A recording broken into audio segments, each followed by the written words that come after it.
तंत्र का उत्सव मनाया और मनाते जा रहे हैं। और ऐसे समय में जब देश में हमको लग रहा है कि लोकतंत्र का पतन होता जा रहा है, ऐसे समय में ये लोकतंत्र का उत्सव मनाना और भी ज़्यादा ज़रूरी है और इस मशाल को जलाए रखना और भी ज़रूरी है। तो देखिए, लोकतंत्र की हिफाजत करना, हमारे संविधान की हिफाजत करना, हमारे मौलिक अधिकारों की हिफाजत करना, इन सब का दायित्व हमारे संविधान में न्यायपालिका को दिया गया है। कई लोग सोचते हैं कि न्यायपालिका का तो काम है जो झगड़े, जो लीगल डिस्प्यूट्स होते हैं उनको सुलझाना, लेकिन एक बहुत बड़ा दूसरा जो दायित्व हमारे संविधान ने न्यायपालिका को दिया है वो है हमारे मौलिक अधिकारों की रक्षा करना, संविधान की रक्षा करना, लोकतंत्र की रक्षा करना और विधायिका और कार्यपालिका को अपने अपने दायरे में रखना।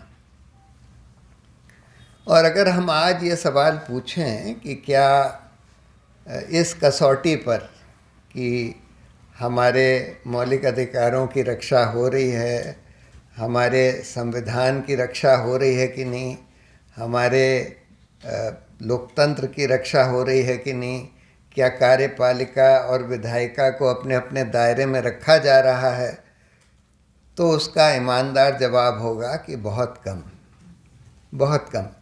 आज तो हम देख रहे हैं कि सिर्फ हमारे मौलिक अधिकारों को ही नहीं कुचला जा रहा, सिर्फ लोकतंत्र को ही नहीं दबाया जा रहा, सिर्फ संविधान का भी पतन नहीं हो रहा, बल्कि सारी जो हमारी सभ्यता की वैल्यूज़ हैं उनका भी पतन होता जा रहा है।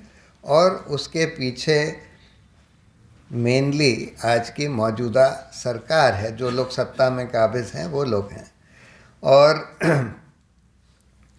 अनफॉर्चुनेटली उसको रोकने का काम जो सुप्रीम कोर्ट और हाई कोर्ट्स को करना चाहिए था वो बहुत कम हो पा रहा है, करीब नहीं के बराबर ही हो पा रहा है।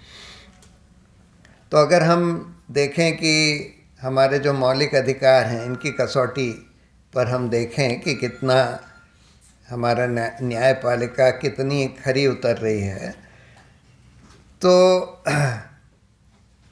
अगर हम लिबर्टी का इशू लें तो हम देखते हैं कि आज भीमा कोरेगांव के इतने सारे हमारे finest human rights activist Hindustan के, उन सबको इतने साल से जेल में रखा हुआ है। कुछ लोगों को 4, 5, 6 साल के बाद बेल दी गई है, लेकिन अभी भी बहुत सारे लोग उसमें से जेल में हैं। ट्रायल भी नहीं शुरू हुई। ये भी बाहर बात आ गई कि उनके खिलाफ जो चार्ज लगाया है वो झूठे चार्ज हैं और वो पेगासस का यूज़ करके उनके कंप्यूटर में कुछ ईमेल वगैरह डाल दी गई है, उसके आधार पर चार्ज लगाए गए हैं। ऐसे बिल्कुल बेबुनियाद बोगस चार्जेस कि आप प्रधानमंत्री की हत्या करने की साजिश कर रहे थे। मतलब जो बिल्कुल पीसफुल ह्यूमन राइट्स एक्टिविस्ट रहे हैं, जिन्होंने कभी भी कोई हिंसा नहीं करी या कहीं हिंसा का कोई वो भी नहीं किया, उन लोगों के खिलाफ इस तरह का चार्ज लगा दिया गया है। और वो भी फैब्रिकेट करके, एविडेंस को फैब्रिकेट करके चार्ज लगाया गया है। और 6 साल हो गए, बेल भी नहीं हो रही, ट्रायल भी नहीं शुरू हुई। तो ये एक बहुत बड़ा फेलियर है हमारे न्यायिक व्यवस्था का कि ये सब होने दिया जा रहा है। उसी तरह से दिल्ली राइट्स के केसेस में उमर खालिद जैसे कई बहुत बढ़िया एक्टिविस्ट हैं जिनके हर स्पीच के वीडियोस हैं कि भाई उन्होंने कभी कोई हिंसा को नहीं उकसाया। हर बार वो ये कहते हैं कि भाई हमें हिंसा नहीं करनी है, हमको कानून नहीं तोड़ना है वगैरह वगैरह, हमको बिल्कुल पीसफुली इसका विरोध करना है। लेकिन फिर भी उन लोगों को जेल में रखा हुआ है, अभी तक उनकी बेल भी नहीं हुई, ट्रायल भी नहीं शुरू हुआ। ये सब इसलिए भी हो पा रहा है और इस तरह के तमाम और उदाहरण हैं।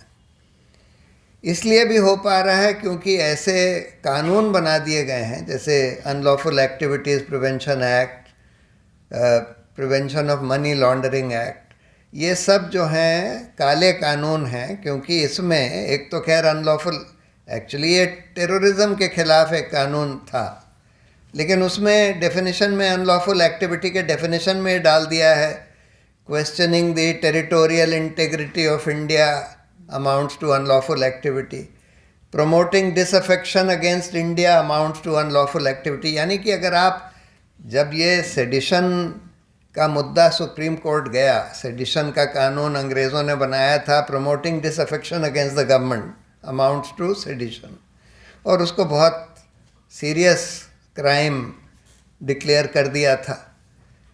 उसको जब क्वेश्चन किया गया हमारे संविधान के बाद कि भाई ये तो हमारा मौलिक अधिकार है, अगर हमको लगता है कि सरकार कुछ गलत काम कर रही है तो सरकार के खिलाफ बोलना, सरकार के खिलाफ डिसअफेक्शन भी प्रमोट करना तो हमारा मौलिक अधिकार है, फ्रीडम ऑफ स्पीच में आता है ना डेमोक्रेसी।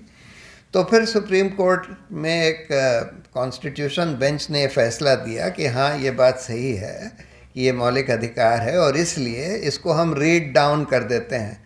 यानी कि हम ये कह देते हैं कि जब तक कोई जना ऐसा नहीं कहता कुछ जिसको हम ये कह सकें कि वो हिंसा भड़का रहा है या पब्लिक डिसऑर्डर भड़का रहा है, तब तक सेडिशन का केस उसके खिलाफ नहीं चलाया जा सकता, ये कह दिया। लेकिन उसके बाद भी हम देखते गए कि भाई ये सेडिशन का चलता ही जा रहा है, चलता ही जा रहा है। लोग फिर भी कार्टून बनाते हैं प्राइम मिनिस्टर को कैरिकेचर करने के लिए, उनके खिलाफ भी सेडिशन का केस बना दिया जाता है। कुछ भी कोई जना भी प्रधानमंत्री के खिलाफ, मुख्यमंत्री के खिलाफ कुछ बोल दे, उसके खिलाफ सेडिशन का केस बना दिया जाता है।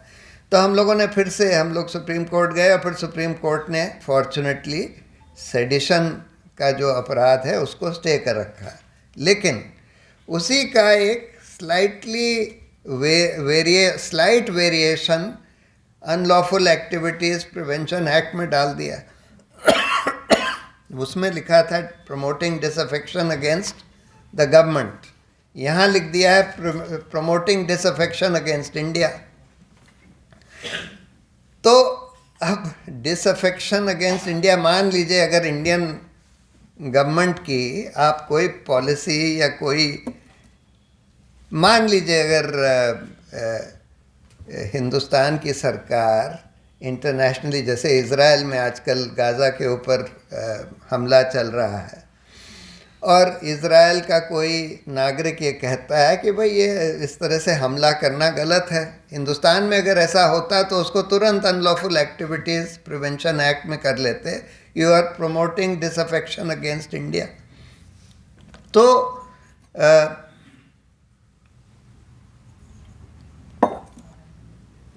एक तो इसमें ये प्रॉब्लम है, दूसरा उसमें बेल का जो प्रोविज़न है बिल्कुल फ़र्क कर दिया है।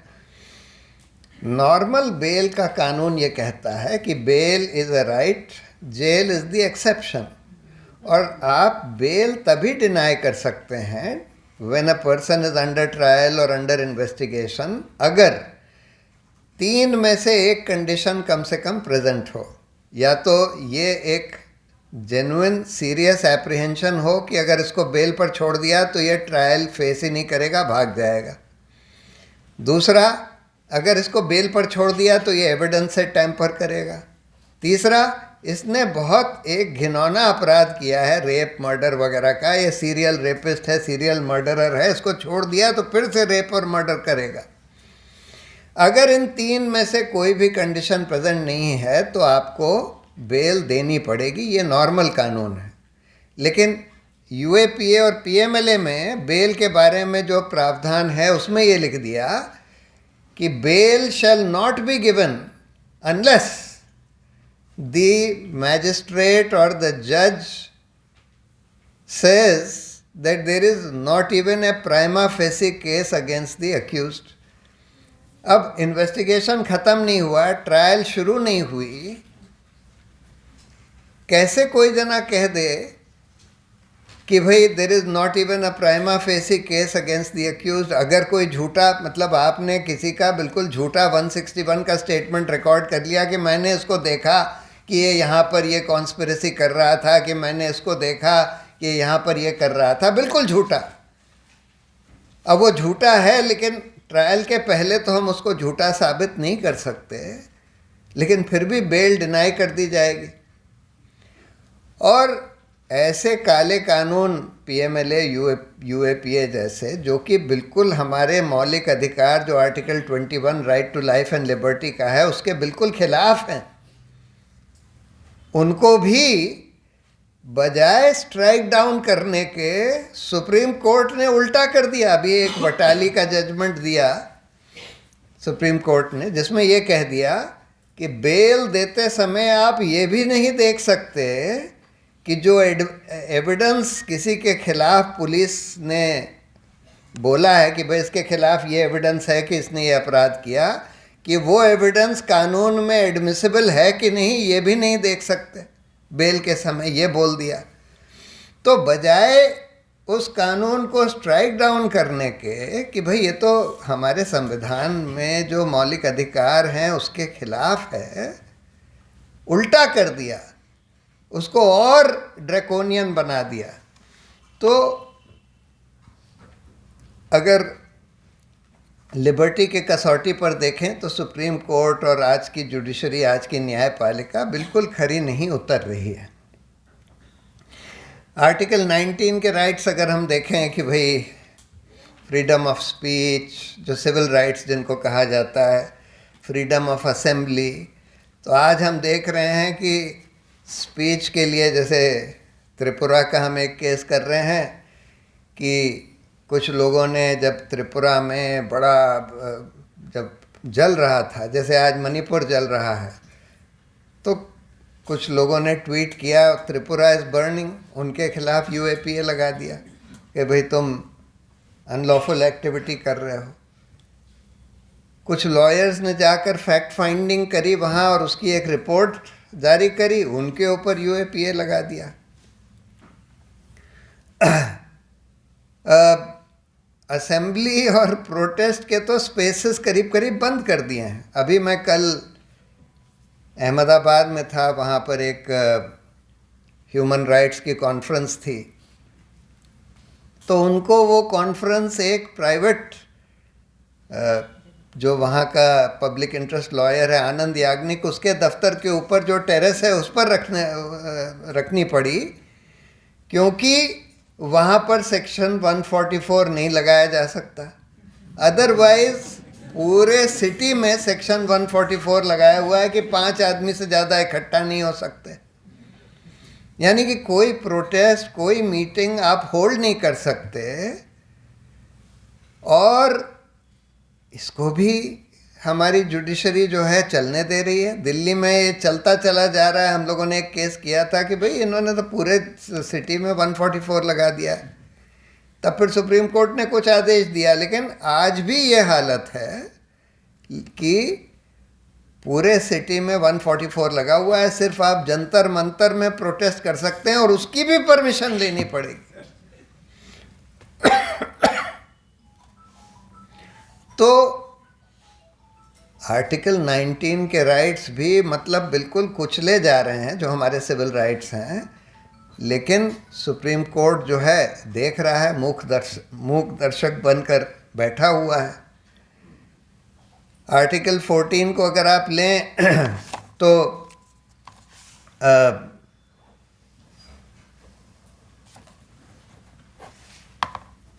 हमारे माइनॉरिटीज़ के ऊपर रोज़ हमले हो रहे हैं। यहाँ तो गुजरात तो खैर उसका लेबॉरेटरी है, लेकिन यूपी में, मध्य प्रदेश में मतलब रिलीजियस प्रोसेशंस, हिंदू प्रोसेशंस निकाले जाते हैं मुस्लिम एरियाज़ के थ्रू।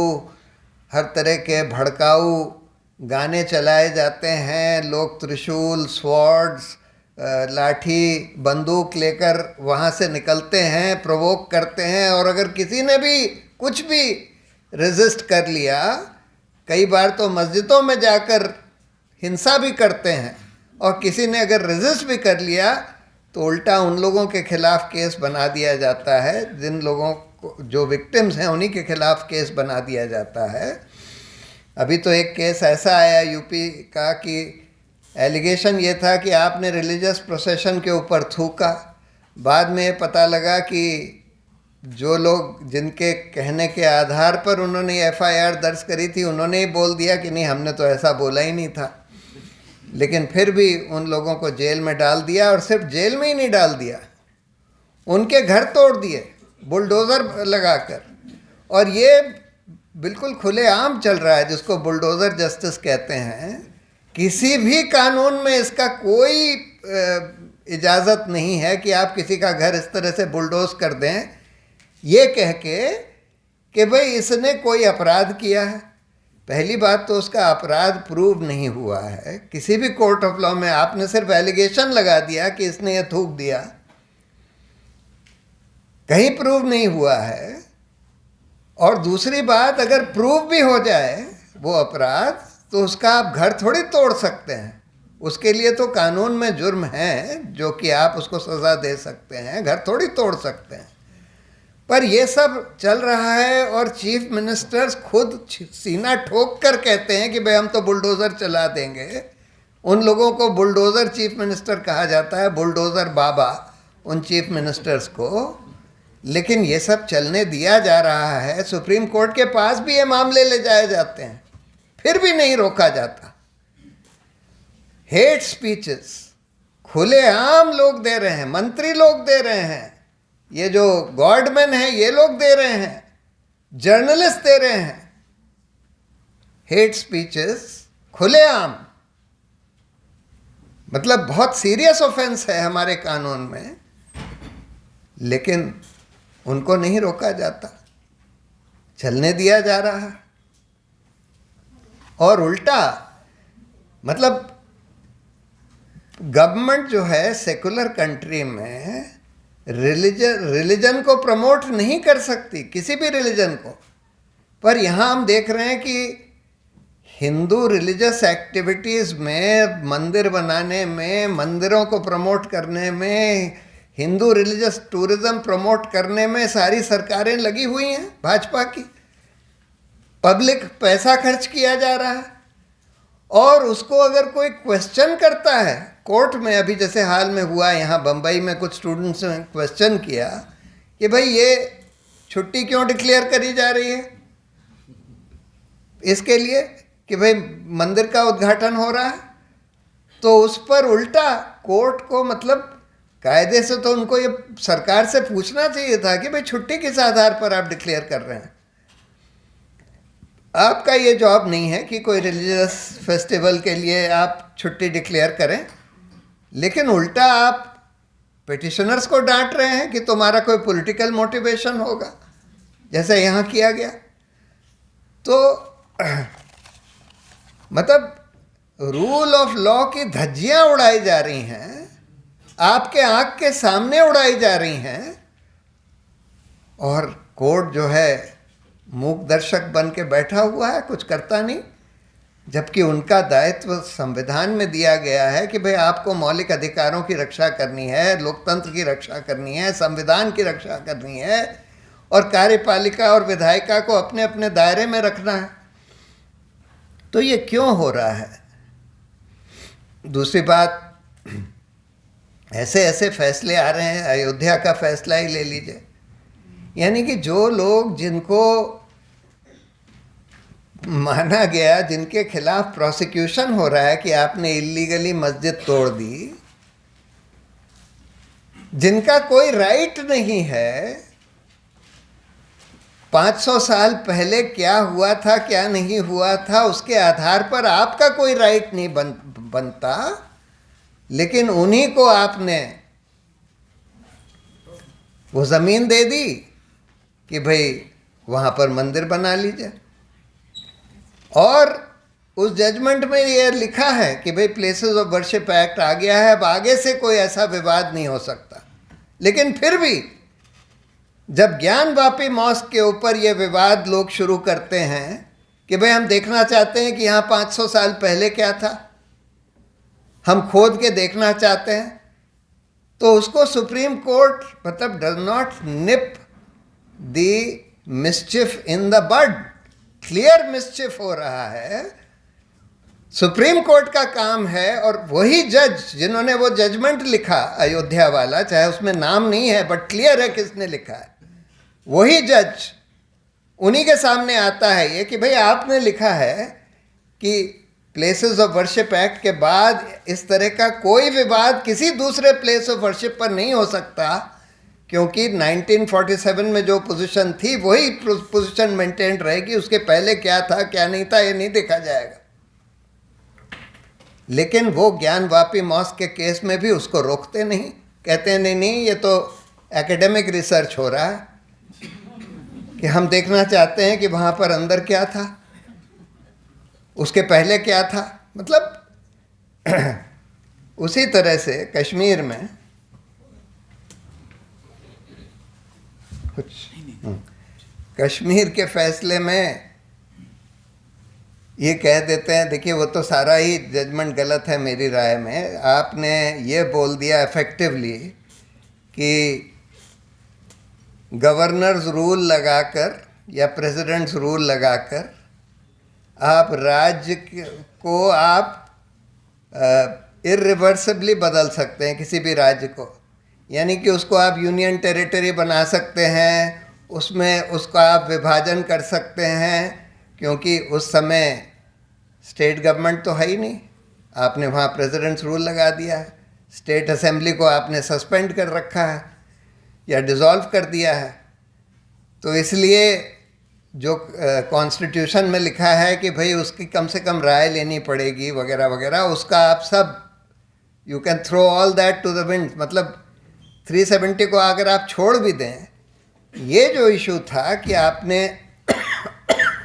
गवर्नर्स रूल लगाकर कश्मीर में उनकी बगैर कंसेंट से, उनसे बगैर कंसल्ट किए उस राज्य को बदल दिया, यूनियन टेरिटरी बना दिया, इस पर उन्होंने बोल दिया, एक तो ये बोल दिया कि हाँ प्रेसिडेंट्स रूल में प्रेसिडेंट तय कर सकता है, फिर बोल दिया कि अच्छा यूनियन टेरिटरी बन सकता था या नहीं बन सकता था इसमें हम जाएंगे ही नहीं, क्योंकि सॉलिसिटर जनरल हमको अश्योर कर रहे हैं कि हम इसको रिवर्स कर देंगे।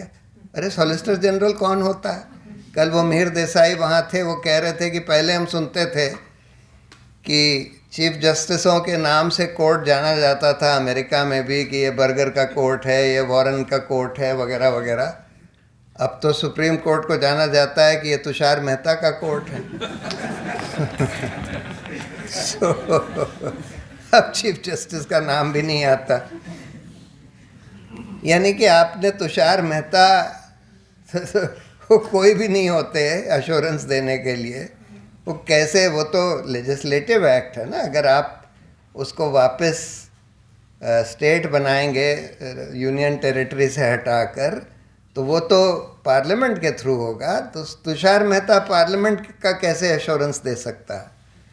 लेकिन आपने वो मान लिया और बोल दिया कि अच्छा ये तो वापस हो जाएगा, तो इसलिए हमको ये सब तय करने की ज़रूरत ही नहीं है। अडानी हिंडनबर्ग वाले मामले में आपने ये बोल दिया, पहले तो ऐसी कमेटी बना दी जिसमें एक आदमी तो कि हम चाहते हैं कि ये इंक्वायरी करे कि भाई सेबी ने अडानी वाले मामले में ठीक से इन्वेस्टिगेशन किया कि नहीं किया। और उस कमेटी में कौन है? एक आदमी जो है वो अडानी का पार्टनर है, दूसरा आदमी अडानी का लॉयर है, तीसरा आदमी अडानी नहीं, तीसरा आदमी जो है उसका खुद इन्वेस्टिगेशन सीबीआई कर रही थी आईसीआईसीआई वाले स्कैम में। आपने ऐसी कमेटी बना दी और आखिर में ये कह दिया कि हम ये भी नहीं देखेंगे कि डीआरआई ने 2014 में एक चिट्ठी लिखी जो हम लोग रिकॉर्ड पर लाए थे कि सेबी को, कि देखिए अडानी ने 7,000 करोड़ से ज़्यादा ओवर इन्वॉइसिंग से टैक्स हेवन्स में पैसा वो लोग साइफन आउट करके ले गए, और वो पैसा यहाँ के स्टॉक मार्केट में उन्होंने लगाया है, लगता है अपनी कंपनियों में लगाया है। उसका भी आपने नहीं देखा, और जिन अखबारों ने वो सब डिटेल्स पब्लिश किए कि भाई कैसे ये दिखाई दे रहा है कि अडानी ने ही वो पैसा लगाया है जिसके कारण सारे रूल्स का वायलेशन हुआ है, वो भी बगैर देखे आपने बोल दिया कि नहीं नहीं सेबी जो कर रहा है बड़ा अच्छा है। तो हम ये देख रहे हैं कि इस समय सुप्रीम कोर्ट की स्वतंत्रता जो है पूरी तरह से चरमराई हुई है। ये बात ठीक है कि अभी भी कई अच्छे जजेस हैं, कभी कभी कोई अच्छे जजमेंट्स आ जाते हैं सुप्रीम कोर्ट से। अभी वो बिल्किस बानो का बहुत अच्छा जजमेंट आया, बहुत अच्छे जजेस ने वो जजमेंट दिया। हम लोग उस दिन आकलन कर रहे थे एक एक करके कि भाई कितने जजों को हम मानते हैं कि जो अच्छे हैं अभी भी सुप्रीम कोर्ट में। तो अभी भी हम ये कह सकते हैं कि एटलीस्ट 1/3 जजेस सुप्रीम कोर्ट में अभी भी अच्छे हैं। तो ये नहीं कह सकते कि सब गड़बड़ हैं, लेकिन ज़्यादातर का हम ये देख रहे हैं कि उनकी स्वतंत्रता चरमराई हुई है। तो ये क्यों हो रहा है, ये हमको समझना होगा। उसका एक कारण ये है कि जब बहुत स्ट्रॉन्ग फैसिस्ट गवर्नमेंट होती है तो कई बार जो जजेस बहुत स्ट्रॉन्ग नहीं होते, हिम्मत वाले नहीं होते, वो उनके सामने झुक जाते हैं, वो घुटने टेक लेते हैं। और कुछ हद तक तो इस वजह से हो रहा है क्योंकि ये जो सरकार है बहुत स्ट्रॉन्ग फैसिस्ट सरकार दिखती है, जैसे कि इमरजेंसी में मिसेस गांधी की सरकार दिखती थी। लेकिन इमरजेंसी में भी 10 हाई कोर्ट्स ने ये बोला कि जब फंडामेंटल राइट्स सस्पेंडेड हैं तब भी हेबियस कॉर्पस मेंटेनेबल है। सिर्फ सुप्रीम कोर्ट में 5 सीनियर जजेस में से 4 डर गए, गिर गए, झुक गए और उन्होंने बोल दिया कि नहीं हेबियस कॉर्पस मेंटेनेबल नहीं है। लेकिन आज जजों का कैरेक्टर बदल गया है थोड़ा। उस तरह के जो हिम्मत वाले जजेस उस समय थे इमरजेंसी के दौरान, वो और भी कम हो गए हैं। अभी भी हैं, थोड़े बहुत हैं, लेकिन बहुत कम हो गए हैं। तो इस वजह से कुछ तो उसकी वजह से हो रहा है। दूसरा, जो पोस्ट रिटायरमेंट जॉब्स का जो ल्योर होता है, कोई जना ह्यूमन राइट्स कमीशन का चेयरमैन बनना चाहता है, एक साहब बन गए। उनके अगर आप फैसले देखें, सारे के सारे फैसले, एक फैसला आपको नहीं मिलेगा जो सरकार के खिलाफ हो। एक फैसला, उन्होंने अडानी का 20,000 करोड़ से ज़्यादा का फायदा सिर्फ एक आदमी ने कराया जो आज ह्यूमन राइट्स कमीशन के चेयरमैन बने हुए हैं। और ह्यूमन राइट्स कमीशन के चेयरमैन बनने के बाद वो क्या कॉन्फ्रेंस करते हैं, हम ये कॉन्फ्रेंस करेंगे कि ह्यूमन राइट्स ऑर्गेनाइजेशंस कैसे ह्यूमन राइट्स में बाधा बन गए।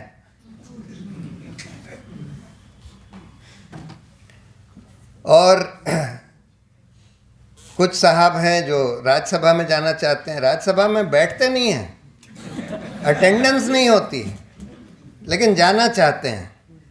और सरकार को भी सूट करता है कि भाई इनको राज्यसभा में भेज दो। हम ये कह सकेंगे कि भाई एक मुख्य न्यायाधीश सुप्रीम कोर्ट के ये कहते हैं कि बेसिक स्ट्रक्चर डॉक्ट्रिन गलत है। तो कुछ लोग गवर्नर बनना चाहते हैं, उनको गवर्नर बना दिया गया है, कई जजेस गवर्नर बन गए हैं।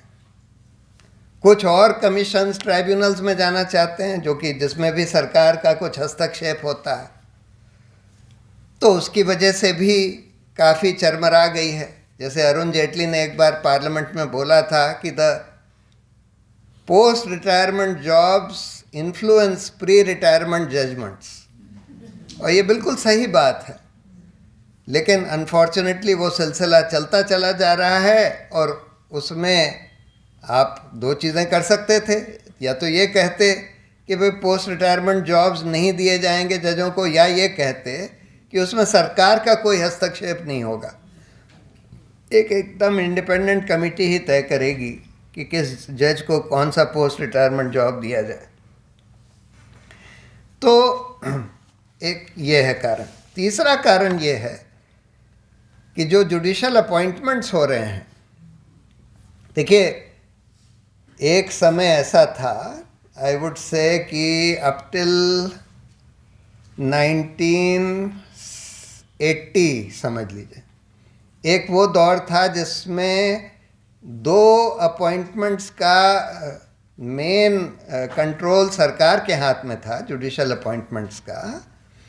लेकिन उस समय सरकार ज़्यादा इंटरफेयर नहीं करती थी अपॉइंटमेंट से। जो चीफ जस्टिस वगैरह जो रेकमेंड करते थे उनको अपॉइंट कर दिया जाता था।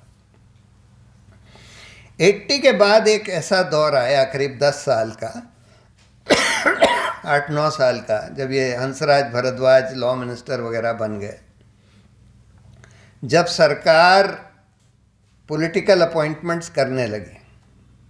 एक्चुअली उससे पहले भी हुआ था, जब सुपर सेशन हुआ,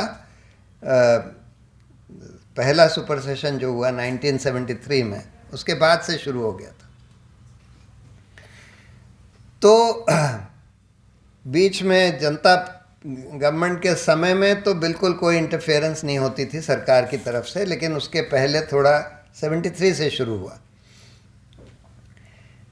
फिर सुप्रीम कोर्ट ने ये बोला कि नहीं, ये गलत है कि जुडिशरी का अपॉइंटमेंट सरकार के हाथ में हो, और जुडिशरी के इंडिपेंडेंस को प्रोटेक्ट करने के लिए ज़रूरी है कि इसका कंट्रोल सुप्रीम कोर्ट या जुडिशरी के ही हाथ में हो। तो सुप्रीम कोर्ट के जो 5 सीनियर जजेस हैं उनका कोलिजियम तय करेगा। और उन्होंने ये भी ले डाउन कर दिया कि हम लोग रेकमेंड करेंगे, और उसके बाद सरकार को अगर कोई आपत्ति है तो वो एक बार वापस कर सकती है विथ रीजंस, कि भाई हमको क्यों इस जज के अपॉइंटमेंट पे आपत्ति है। उसके बाद अगर कोलिजियम यूनानिमसली रीइटरेट करता है तब आपको अपॉइंटमेंट करना पड़ेगा। ये कानून ले डाउन कर दिया। लेकिन इस सरकार ने एक नया तरीका अख्तियार किया कि कोलिजियम के रिकमेंडेशन अगर हमको नहीं अच्छे लगते, अगर हमको लगता है कि जो ये जज है ये बहुत इंडिपेंडेंट है, हमारी बात नहीं मानेगा, तो हम इसका अपॉइंटमेंट नहीं होने देंगे। अब वो क्या करते हैं, रिकमेंडेशन पर जवाब ही नहीं देते, बैठे रहते हैं। अब जब तक सरकार जवाब ना दे या नोटिफाई ना करे तब तक अपॉइंटमेंट होता नहीं। उसके बाद कभी कभी जब जवाब देते हैं और ऑब्जेक्शन उठाते हैं और यूनानिमसली रीटरेट भी हो जाता है कोलिजियम से, तब भी अपॉइंटमेंट नहीं करते। हमने बहुत सारे केसेस देखे कि सालों साल तक या तो रिकमेंडेशन पर बैठे रहते हैं या रीटरेशन के बाद भी अपॉइंटमेंट नहीं करते। हम लोगों ने सुप्रीम कोर्ट में ये केस फाइल किया कि भाई देखिए, आपके कानून का वायलेशन हो रहा है, आप इनके खिलाफ कंटेम्प्ट निकालिए। लॉ सेक्रेटरी, लॉ मिनिस्टर, ये तो बिल्कुल कंटेम्प्ट ऑफ कोर्ट है। या तो आप ये बोल दीजिए कि भाई डीम्ड अपॉइंटमेंट हो जाएगा, और या फिर आप इनके खिलाफ कंटेम्प्ट करिए। तो उनकी किसी की हिम्मत ही नहीं है इनके खिलाफ कंटेम्प्ट करने की। बार बार ये केस आता रहा, बार बार हम लोग ये कहते रहे, बार बार बस वो रिक्वेस्ट करते रहे गवर्नमेंट से कि हम हाथ जोड़ के आपसे रिक्वेस्ट करते हैं, माय बाप प्लीज़ हमारी बात मान लीजिए। तो अनफॉर्चुनेटली जो इंडिपेंडेंट जजेस हैं उनका अपॉइंटमेंट ही नहीं होने दे रही। कभी कभी ऐसा होता है कि 1-2 इंडिपेंडेंट जजेस का अपॉइंटमेंट हो जाता है। सरकार ये कहती है कि अच्छा आप इनका चाहते हैं, चलिए 2 हमारे कर दीजिए, तब हम इनका अलाउ कर देंगे। तो ये भी हो रहा है। चौथा जो सबसे भयानक रीज़न है वो ये है कि हमने ये बात कई सोर्सेस से सुनी है और बिल्कुल सही लगती है कि सरकार ने तरीका निकाला है कि हर जज के ऊपर सारी एजेंसीज का इस्तेमाल करके, IB, CBI, income tax, ED, सब का इस्तेमाल करके एक डोसियर बनाती है कि अच्छा इस जज की कोई कमज़ोरी है क्या, कहीं इसके कोई बच्चों की, इसके स्पाउस की कोई कमज़ोरी है क्या। और अगर कोई कमज़ोर नब्ज़ पकड़ ली किसी भी जज की तो उससे फिर उनको इन्फ्लुएंस करती है। और अगर वो जज चीफ जस्टिस ऑफ इंडिया है तब तो आधी न्यायपालिका आपके हाथ में आ गई। क्योंकि चीफ जस्टिस ऑफ इंडिया के दो और बड़े रोल होते हैं अपार्ट फ्रॉम बीइंग अ जज।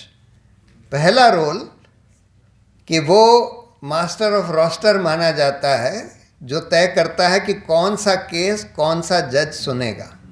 दो इसके बारे में रूल्स बने हुए हैं, प्रैक्टिस रूल्स बने हुए हैं, लेकिन हम देख रहे हैं कि कई बार चीफ जस्टिस जो हैं उन रूल्स की धज्जियां उड़ाकर, उन रूल्स को वायलेट करके बिल्कुल जो पॉलिटिकली सेंसिटिव केसेस हैं वो बिल्कुल उन अपने चहेते जजेस के सामने भेजते हैं जिनका पता है कि भाई ये इस तरह से इस केस का फैसला करेंगे। और ये बार बार हमने देखा है। कई बार तो चीफ जस्टिस जो हैं अपने ही केस में खुद बैठ जाते हैं। गोगोई साहब अपने ही सेक्सुअल हैरेसमेंट के केस में बैठ गए। दीपक मिश्रा साहब अपने ही केस में उन्होंने कॉन्स्टिट्यूशन बेंच बनाकर खुद बैठ गए, जो मेडिकल कॉलेज स्कैम वाला केस था। तो मास्टर ऑफ रोस्टर की ऐसी पावर है, और यही बात जो चार चीफ जस्टिस थे, चार सीनियर जजेस थे सुप्रीम कोर्ट के, नंबर 2, नंबर 3, नंबर 4, नंबर 5, उन्होंने प्रेस कॉन्फ्रेंस करके यही बात बोली थी कि उस समय के मौजूदा चीफ जस्टिस अपने मास्टर ऑफ रोस्टर की पावर का दुरुपयोग कर रहे हैं, जिससे हमारा लोकतंत्र खतरे में है। तो एक तो ये बहुत बड़ी पावर है जिसका दुरुपयोग करके कोई भी चीफ जस्टिस ये तय कर सकता है कि कोई भी पॉलिटिकली सेंसिटिव केस किस तरह से तय होगा।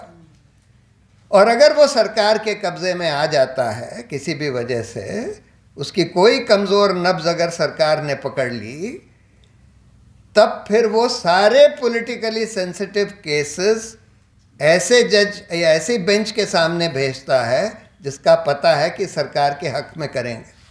ये सबको पता होता है कि कौन से जजेस सरकारी जजेस हैं, कौन से जजेस कमज़ोर जजेस हैं, कौन से जजेस इंडिपेंडेंट जजेस हैं, सबको पता होता है।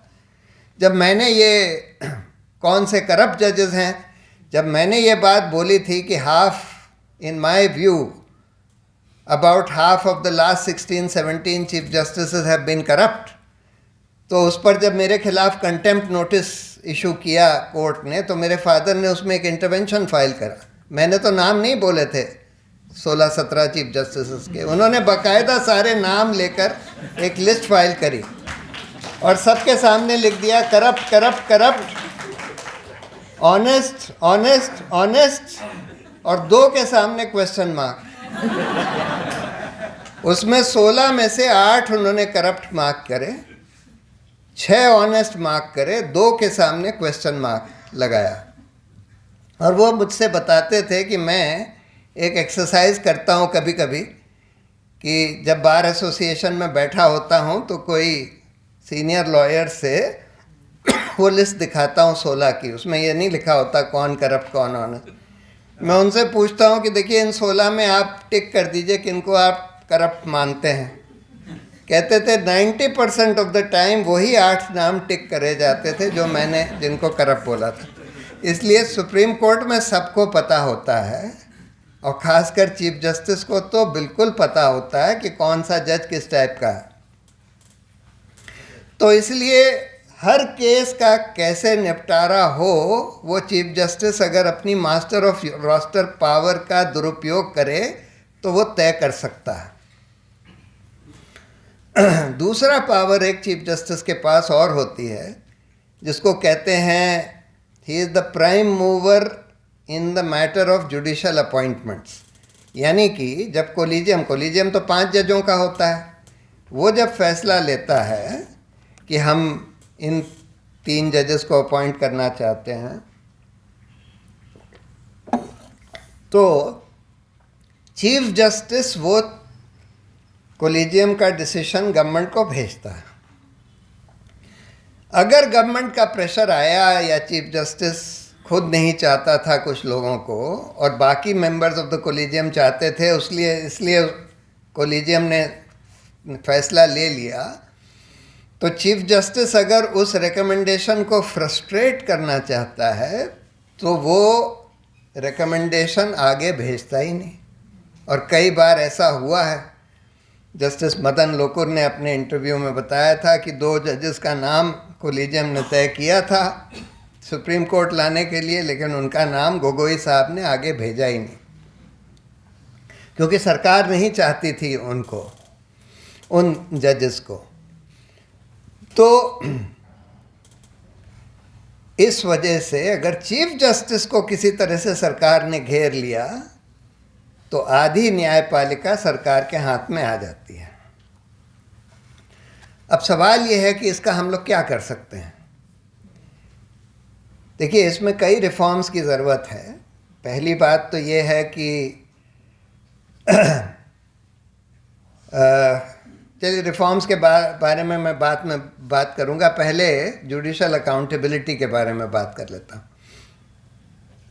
तो ये तो इंडिपेंडेंस की बात हो गई कि इंडिपेंडेंस क्यों चरमरा गई है, और जिसकी वजह से, जैसे उन 4 जजेस ने बोला, कि लोकतंत्र खतरे में आ गया है।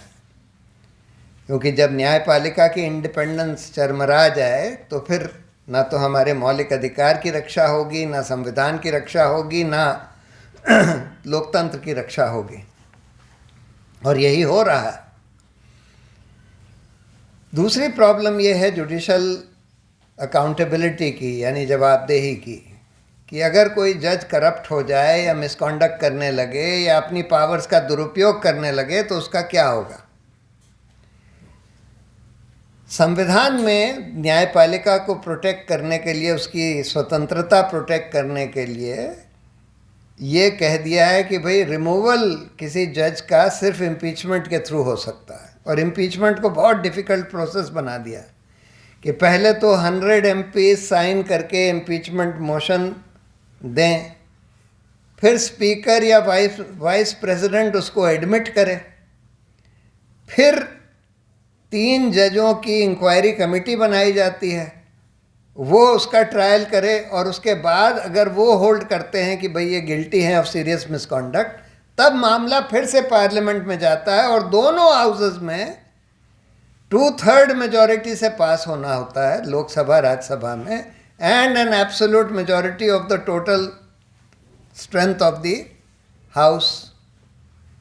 तो रामास्वामी के केस में क्या हुआ, हम लोगों ने इम्पीचमेंट मोशन बनाया, बहुत सारे चार्जेस का एविडेंस निकाला, 125 MPs से साइन कराया, स्पीकर को दिया, स्पीकर ने एडमिट कर लिया, एक अच्छी इंक्वायरी कमेटी बनाई जिसके चेयरमैन जस्टिस सावंत थे, 2 और बड़े अच्छे जजेस थे, जस्टिस PD देसाई थे जो बहुत ही लेजेंडरी जज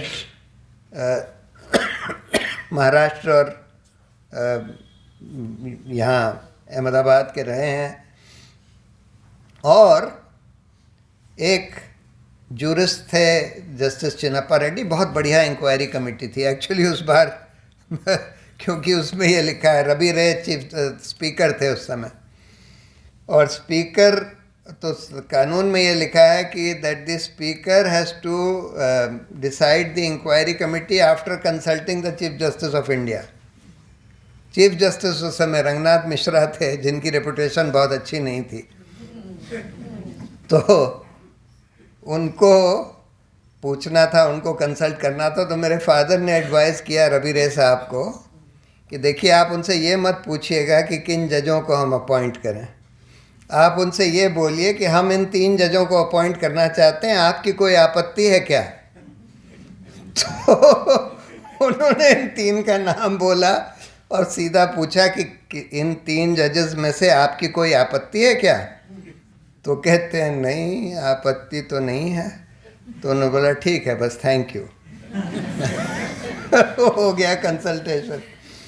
तो इस वजह से उन लोगों ने उनको, क्योंकि अच्छे जजेस थे, बहुत ईमानदार, होशियार, स्ट्रॉन्ग, इंडिपेंडेंट, तो उन्होंने ट्रायल कंक्लूड करके बोल दिया कि हाँ, इन्होंने बहुत सीरियस मिसकॉन्डक्ट किया है।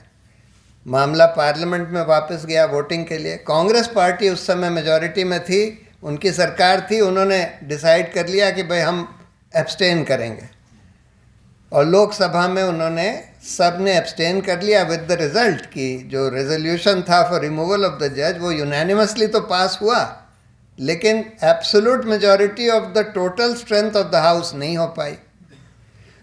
272 वोट चाहिए थे, वो नहीं थे, तो इसलिए फेल हो गया। अभी दूसरा जो एक दीपक मिश्रा का इम्पीचमेंट की कोशिश हुई, कि वो उनके खिलाफ कई बहुत सारे सीरियस चार्जेस थे। हम ही लोगों ने इम्पीचमेंट मोशन उनका ड्रॉ किया था। कांग्रेस पार्टी ने हिम्मत करके कुछ अपने एमपी से साइन करा के, कुछ और एमपी से साइन करा के, ऑपोजिशन के एमपी से साइन करा के राज्यसभा में दे दिया। राज्यसभा में वाइस प्रेसिडेंट के सामने जाता है, उनको एडमिट करना होता है। वो तो पॉलिटिकल आदमी थे, उन्होंने रिजेक्ट कर दिया। उसको चैलेंज किया गया रिजेक्शन को सुप्रीम कोर्ट में। सुप्रीम कोर्ट में बेंच कौन बनाता है? वही चीफ जस्टिस जिनके खिलाफ इम्पीचमेंट मोशन था। उन्होंने बेंच बना दी और उस बेंच ने बोल दिया कि नहीं, ये रिजेक्शन ठीक है। वो उसके वाइस प्रेसिडेंट के ऊपर है, वो चाहे तो एक्सेप्ट करे चाहे रिजेक्ट करे। तो ये जो इम्पीचमेंट का प्रोसेस है, ये बिल्कुल ठीक नहीं है जुडिशल अकाउंटेबिलिटी के लिए। ये तो एक तो पॉलिटिकल प्रोसेस है, बहुत मुश्किल प्रोसेस है, वगैरह वगैरह। उसके बाद फिर जब जस्टिस वर्मा चीफ जस्टिस थे, तो उन्होंने एक चीफ जस्टिस कॉन्फ्रेंस करी, सारे हाई कोर्ट के चीफ जस्टिस को बुलाया और एक कोड ऑफ कॉन्डक्ट ड्रॉप किया सारे जजों के लिए। ये दूसरी बात है कि वो कोड ऑफ कॉन्डक्ट आज बहुत सारे जजेस नहीं फॉलो कर रहे हैं। उसमें तो ये भी है कि आप पॉलिटिशियंस के मीटिंग्स वगैरह में नहीं जाएंगे, पॉलिटिशियंस वगैरह से नहीं मिलेंगे, ये सब भी है। लेकिन आज तो हम देख रहे हैं कि बहुत सारे जजेस जो हैं वो तो खुले मंच पर कह देते हैं कि prime minister is my hero, ये ही इज़ क्या क्या बोल दिया था इन्होंने, ये मिश्रा जो थे कि he is a visionary and so on and so fourth. तो उस कोड ऑफ कॉन्डक्ट को इन्फोर्स करने के लिए उन्होंने बोला कि हम एक इन हाउस कमेटी बनाएंगे। अगर कोई कंप्लेंट आती है किसी जज के खिलाफ, तो एक इन हाउस कमेटी बनेगी, वो चीफ जस्टिस बनाएगा और उनसे इंक्वायरी करवाएंगे कि उसमें एक सिटिंग जज होगा सुप्रीम कोर्ट का, एक सिटिंग चीफ जस्टिस होगा हाई कोर्ट का, एक और कोई होगा, और ये इंक्वायरी करेंगे। और फिर अगर इंक्वायरी में हमने पाया कि भाई ये ठीक नहीं है, तो हम इम्पीचमेंट रेकमेंड कर देंगे, ये बोला गया। लेकिन होता क्या है कि हम लोगों ने इतने सारे जजों के खिलाफ कंप्लेंट्स दी चीफ जस्टिस को, ज़्यादातर सब बगैर देखे कूड़े में फेंक दिए जाते हैं या देखकर कूड़े में फेंक दिए जाते हैं कि क्योंकि जिस जज के खिलाफ कंप्लेंट है उसका कोई ना कोई कनेक्शन है चीफ जस्टिस के संग। सब कनेक्शन निकाल ही लेते हैं, बना ही लेते हैं। ये जो कहते हैं ना कि जुडिशल ब्रदरहुड, इसमें बहुत ट्रूथ है। There is a brotherhood among जजेस। तो इसलिए वो भी नहीं, कुछ ठोस उपाय नहीं है। फिर एक judicial standards and accountability bill लाया गया, जिसमें बनाया कि भाई एक जुडिशल अकाउंटेबिलिटी कमीशन होगा, उसमें फला लोग होंगे, कुछ सुप्रीम कोर्ट के जजेस, कुछ और जूरिस्ट, कुछ लॉ मिनिस्टर। लेकिन जो कंप्लेंट आएगी किसी जज के खिलाफ, वो सबसे पहले उसी हाई कोर्ट के 3 जजेस के सामने भेजी जाएगी, और वो लोग अगर पाएँ कि भाई कुछ गड़बड़ है, तब फिर वो आगे बढ़ेगी। अब प्रॉब्लम तो ये है कि जो जुडिशल ब्रदरहुड होता है, उसमें वो मामला आगे बढ़ता ही नहीं। तो खैर उस बिल पर बड़े ऑब्जेक्शंस हुए।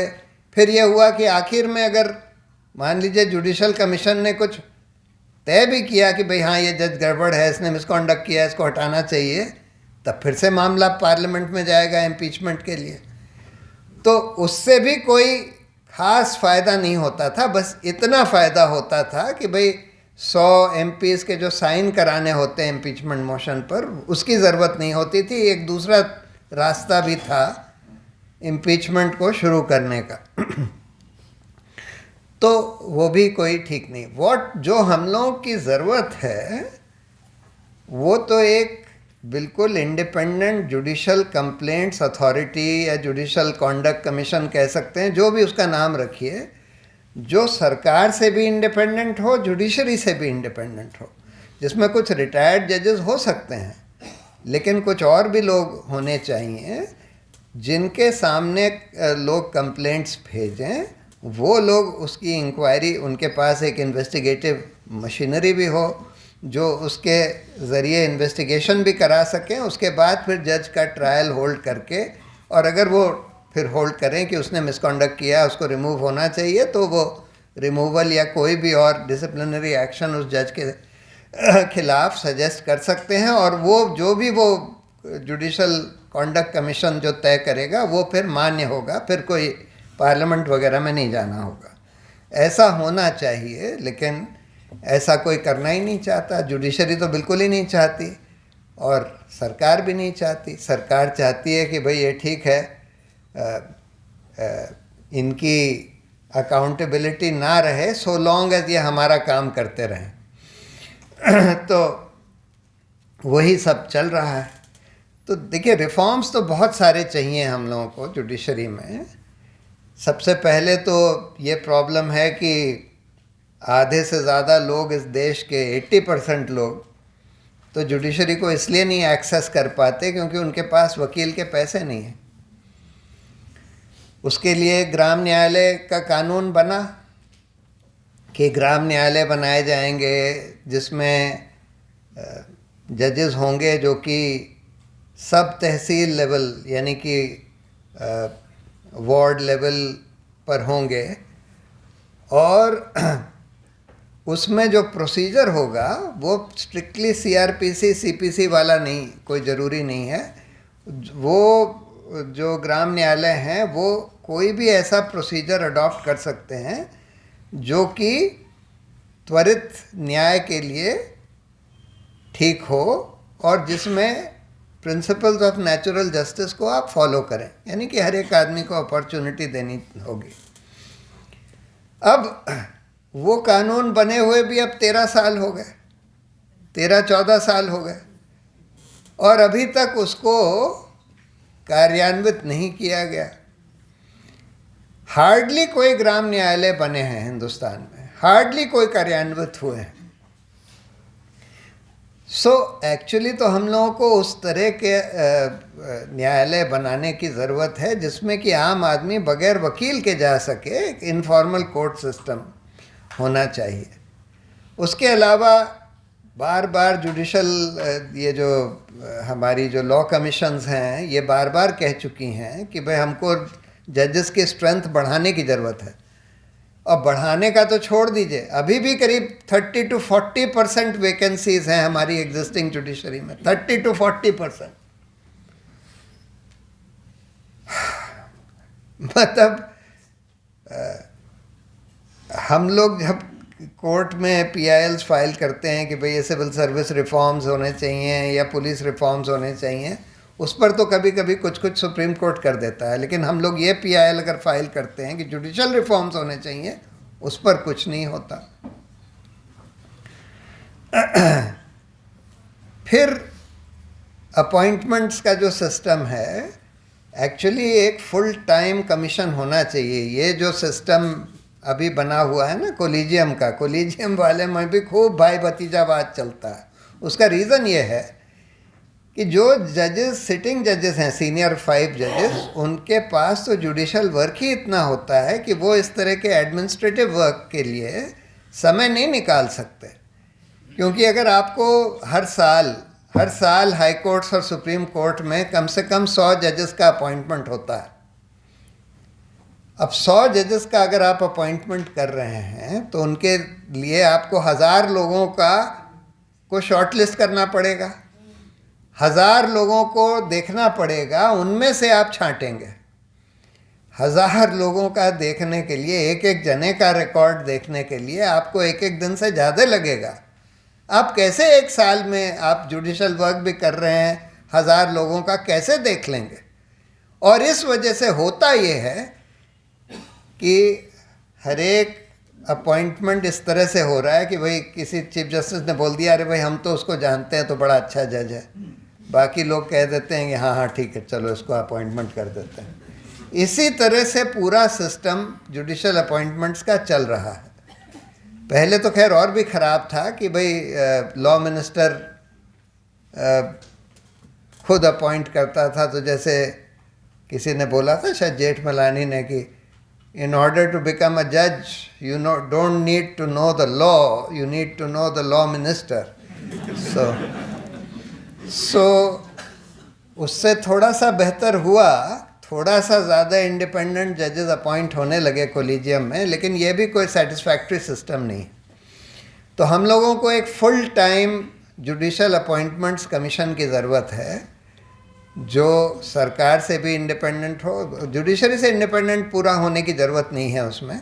जुडिशल कॉन्डक्ट कमीशन को जुडिशरी से इंडिपेंडेंट होने की ज़रूरत है, जुडिशल अपॉइंटमेंट कमीशन को ज़रूरत नहीं है। सरकार से इंडिपेंडेंस की तो ज़रूरत है, सरकार से बिल्कुल इंडिपेंडेंट होना चाहिए, उसमें सरकार का कोई हस्तक्षेप नहीं होना चाहिए, लेकिन वो फुल टाइम बॉडी होनी चाहिए। और वो ऐसी बॉडी होनी चाहिए बहुत हाई पावर्ड, जिनका सिलेक्शन भी एक बहुत सोच समझ कर एक तरीके से किया जाए, जिससे कि प्रॉपर लोग उसमें सेलेक्ट हो पाएँ। फिर इंडिपेंडेंस को इंश्योर करने के लिए पोस्ट रिटायरमेंट जॉब्स का जो सिलसिला है, ये तो हमको बिल्कुल सरकार के हाथ से बाहर निकालना होगा। मैं ये नहीं कहता कि किसी जज को पोस्ट रिटायरमेंट जॉब नहीं दिया जा सकता, कई जगह दिया जाना चाहिए, लेकिन उसमें कोई सरकार का बिल्कुल भी रोल नहीं होना चाहिए। या तो वही जुडिशल अपॉइंटमेंट्स कमीशन, जो एक इंडिपेंडेंट फुल टाइम बॉडी है, वही तय करे कि किस जज को कौन सा पोस्ट रिटायरमेंट जॉब दिया जा सकता है। और उसके अलावा ये मास्टर ऑफ रोस्टर का जो सिस्टम है, इसको बदलना चाहिए। हम लोगों ने एक पिटिशन भी फाइल करी थी, उस केस का नाम ही है, हमारे फादर पिटिशनर थे उसमें, Shanti Bhushan versus Union of India, कि भाई ये मास्टर ऑफ रोस्टर एक आदमी नहीं होना चाहिए, उसमें आप 5 जजेस का कोलिजियम, सीनियर जजेस का कोलिजियम को रोस्टर की जिम्मेदारी दे दीजिए। रोस्टर एक बार बन जाए, रोस्टर का मतलब ये होता है कि कौन सी बेंच किस तरह के केसेस से डील करेगी। उसके बाद अगर मान लीजिए 3-4 बेंचेस हैं एक ही तरह के केस से डील करने के लिए, तो फिर उनमें से किसके पास जाए वो एकदम रैंडमली जाए कंप्यूटर से। तो बहुत सारे रिफॉर्म्स होने की ज़रूरत है। अब सवाल यह है कि वो रिफॉर्म्स होंगे कैसे, कौन करेगा। देखिए, सरकार को तो इसमें कोई इंटरेस्ट नहीं है कि जुडिशरी में कोई रिफॉर्म्स हों, क्योंकि सरकार को इसकी कोई चिंता नहीं है कि आम आदमी को न्याय मिले कि ना मिले। और सरकार तो ये चाहती ही नहीं कि आम आदमी के मौलिक अधिकारों की रक्षा हो, या लोकतंत्र की रक्षा हो, या संविधान की रक्षा हो। ये मौजूदा सरकार तो इन सब चीज़ों को ध्वस्त कर रही है। तो उनको तो ये सूट करता है कि न्यायपालिका ऐसी चरमराई हुई रहे, ऐसी कमज़ोर रहे। अभी दुष्यंत दवे का एक इंटरव्यू लाइव लॉ में परसों आया है, बहुत अच्छा इंटरव्यू है, आप लोग को देखना चाहिए, जिसमें वो कहते हैं कि सुप्रीम कोर्ट आज पूरे हिंदुस्तान के इतिहास में सबसे कमज़ोर सुप्रीम कोर्ट है, और मैं उस बात से पूरा सहमत हूँ। तो सरकार तो यही चाहती है कि बिल्कुल कमज़ोर रहे, सरकार के सामने खड़ी ना हो पाए, तो इसलिए वो तो कोई रिफॉर्म्स नहीं करना चाहती। उनको तो ये सूट करता है, इस तरह की चरमराई हुई न्यायिक व्यवस्था सरकार को सूट करती है। न्यायपालिका भी नहीं करना चाहती, ये अनफॉर्चुनेट चीज़ है, बहुत अनफॉर्चुनेट है। जब हमने वो वाला केस जब किया ना, वो मेडिकल कॉलेज स्कैम वाला, हम लोग तो सुप्रीम कोर्ट इसलिए गए क्योंकि हमको एक विसल ब्लोअर, सीबीआई का विसल ब्लोअर, वो दस्तावेज़ दे गया जिसमें लिखा था, जिसमें इन्होंने, सीबीआई ने, एक जो रिटायर्ड चीफ जस्टिस थे उड़ीसा के, जो कि उस समय के जो चीफ जस्टिस दीपक मिश्रा से बहुत नज़दीकी माने जाते थे, कुद्दूसी साहब, उनका और जो मेडिकल कॉलेज का जो ओनर था, उनके बीच में कॉन्वर्सेशन टैप कर लिया था। तो वो कुद्दूसी साहब उससे कह रहे हैं कि भाई कप्तान से बात हो गई है, ये केस दीपक मिश्रा साहब के सामने चल रहा था। तो कह रहे हैं कप्तान से बात हो गई, उनको 3 गमले पहुंचाने होंगे, तुम्हारा केस हो जाएगा, 3 गमले पहुंचा देना। तो अब हम लोगों ने पिटिशन ये फाइल करी कि देखिए बड़ा ख़तरनाक है कि सीबीआई जो है, जो हमारे सिटिंग चीफ जस्टिस हैं, उनका इन्वेस्टिगेशन कर रही है, और सीबीआई तो सरकारी संस्था है, तो इसलिए एक सुप्रीम कोर्ट मॉनिटर्ड एसआईटी होनी चाहिए इसका इन्वेस्टिगेशन करने के लिए। लेकिन इन्होंने, दीपक मिश्रा ने खुद ही कॉन्स्टिट्यूशन बेंच पहले बना दी और बोल दिया कि नहीं नहीं, ये केस हम तय करेंगे कि कहाँ कौन डिसाइड करेगा, कौन सुनेगा। और फिर इनके अरुण मिश्रा साहब के यहाँ, जो ह्यूमन राइट्स कमीशन के चेयरमैन बन गए ना, उनके यहाँ भेज दिया। और उन्होंने बोला कि नहीं नहीं, एसआईटी की कोई ज़रूरत नहीं है, सीबीआई बड़ी अच्छी संस्था है, सीबीआई करे। क्योंकि चीफ जस्टिस भी यही चाहते थे कि सीबीआई करे, क्योंकि सीबीआई अगर करेगी तो आप सरकार से डील कर सकते हैं। आप बोलेंगे सरकार से कि भाई हम आपका काम करते रहेंगे, आप बस हमको छोड़ दीजिए, हमको बख्श दीजिए। अगर सुप्रीम कोर्ट मॉनिटर्ड एसआईटी होगी तब फिर वो करना बड़ा मुश्किल है। तो इसलिए बहुत बार जो कमज़ोर या जो करप्ट जजेस होते हैं वो यही चाहते हैं कि भाई यही व्यवस्था चलती रहे, क्योंकि उसमें ये तो ऑप्शन है ना कि हम सरकार का काम करते रहेंगे, सरकार हमको छोड़ती रहेगी, फिर हमको कोई ट्रबल करने वाला नहीं। तो न्यायपालिका भी ये, दूसरी एक प्रॉब्लम ये हो गई है, ये जो सारी एक इंडस्ट्री खुल गई है आर्बिट्रेशन की।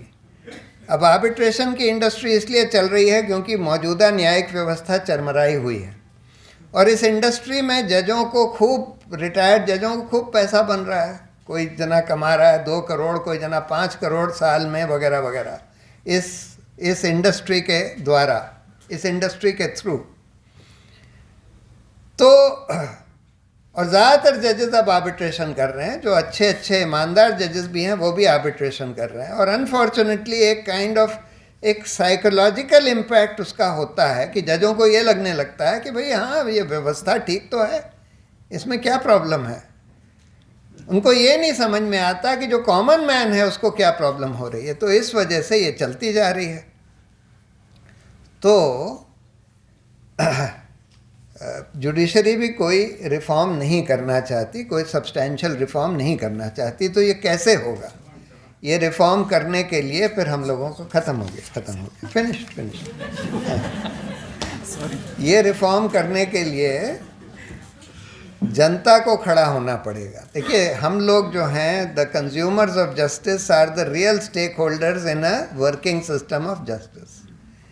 जब तक एक सिटीजन्स या कंज्यूमर्स ऑफ जस्टिस का मूवमेंट नहीं बनता फॉर जुडिशल रिफॉर्म्स, तब तक ना तो सरकार कुछ करेगी, ना न्यायपालिका कुछ करेगी। जुडिशल रिफॉर्म्स का एक मूवमेंट जो, जैसे हमें वहाँ कश्मीर में बनाया था ना, association of parents of disappeared persons, APDP, जो भुक्तभोगी हैं, जो त्रस्त हैं इस सिस्टम से, जिनको जुडिशरी की ज़रूरत है जस्टिस के लिए, मौलिक अधिकारों की रक्षा करवाने के लिए, उन लोगों को खड़ा होना पड़ेगा एक मूवमेंट खड़ा करने के लिए, तब जाकर कोई सुधार हो पाएंगे। यही मैं कहना चाहता था। बहुत बहुत धन्यवाद। Thank you.